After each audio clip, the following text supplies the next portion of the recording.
Alright, what's up everyone? These are super simple, okay? And I just didn't really like the way that all the videos explained it, so I'm going to do it my way. In this example, you always start with the signs and symptoms. Irritable, tachycardic, 3-year-old, normal blood pressure, 14 kilograms at presentation, her temperature is normal, okay? So, first thing you do is you go over to this table here. And it's not an infant, it's a child, and the increased heart rate, the finicky, 6% deficit, okay? That's just kind of given based off of this table.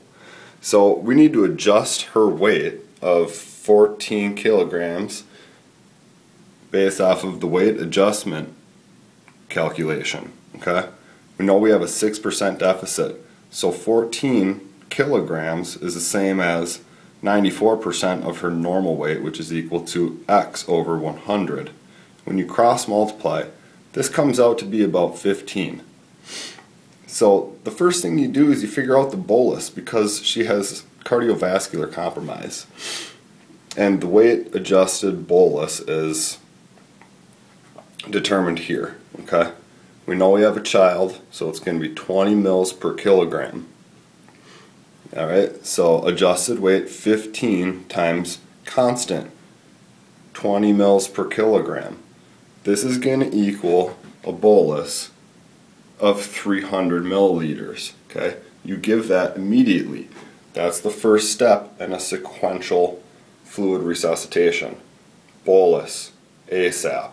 Normal saline always, don't give D5. The next step is to determine the total deficit volume. The total deficit volume is like your pre-bolus deficit. It's your adjusted weight, 15, times percent deficit, times 10 mils per kilogram.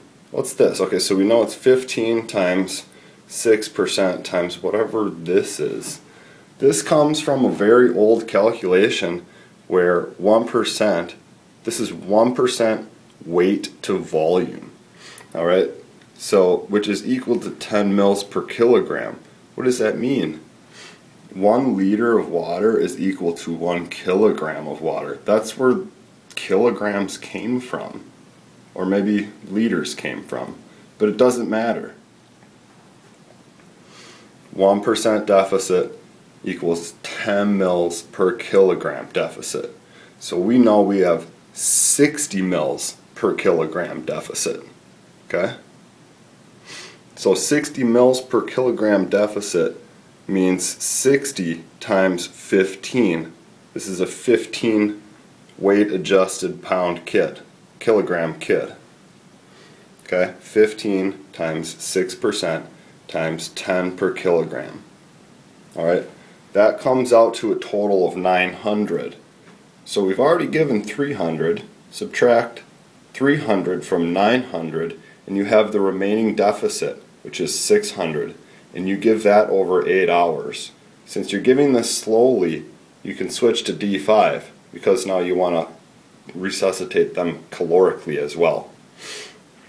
The final step is to determine your daily maintenance fluids needs, which in this example is 1250. Maintenance fluids comes from the 4-2-1 equation, but this rule is for hourly needs. We want daily needs. Okay, 15 kilograms. The first 10 kilograms are multiplied by 100. This equals 1,000. Add that to the next 5 kilograms. 5 times 50 is 2,500. 250. So 1,000 plus 250 equals 2,500. Okay, you give that in the sequential method over the next 16 hours. You don't really need to worry about anything else. You just know that bolus ASAP, and that's calculated from the adjusted weight plus the constant. Okay, this is just a constant. Anybody that's getting a bolus, an infant, child, adolescent, they get these boluses. Okay? The second thing you do is you calculate the total deficit and you subtract your bolus. which equals 900 minus 300, which is 600. Okay? So you give the remaining deficit over the next 8 hours. The deficit volume, remember, is calculated from this constant, 1% deficit, 10 mils per kilogram. Okay, and then your maintenance fluids is given over the next 16 hours. Once you switch from bolus to maintenance fluids, you go to D5 and half normal saline.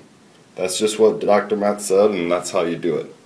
Finally, if you're still giving fluids after 24 hours, then you give the 2550 or whatever, 1250 over to the next 24 hours. So you're slowing it down.